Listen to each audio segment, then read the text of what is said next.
C'est le directeur pays de la Banque mondiale, Albert Zeyukfak, qui l'a fait savoir au vice-premier ministre, ministre de l'Intérieur, Sécurité, Décentralisation et Affaires coutumières, Maître Jacquemain Chabani-Louko, ce lundi 16 septembre, au cours d'un échange au ministère de l'Intérieur. Ces fonds vont faciliter la mise en place d'un projet de développement pour réhabiliter les infrastructures détruites par les érosions, des glissements de terrain, des inondations et autres. Nous avons discuté de la nécessité d'investir dans la prévention des catastrophes liées au changement climatique. Comme vous le savez, la République démocratique du Congo est extrêmement exposée à ces risques et à ces catastrophes. Comme vous le savez, il y a eu des inondations qui ont coûté la vie à plusieurs centaines de personnes à Kinshasa.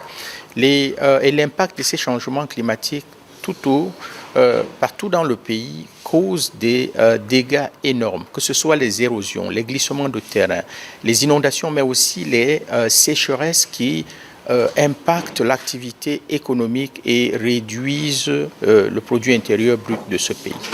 Donc nous avons discuté avec son Excellence d'une facilité que la Banque mondiale vient de mettre à la disposition de la République démocratique du Congo, une facilité de 200 millions de dollars qui permettra de mettre en œuvre la stratégie du gouvernement congolais pour la prévention, mais aussi la gestion des risques liés au changement climatique.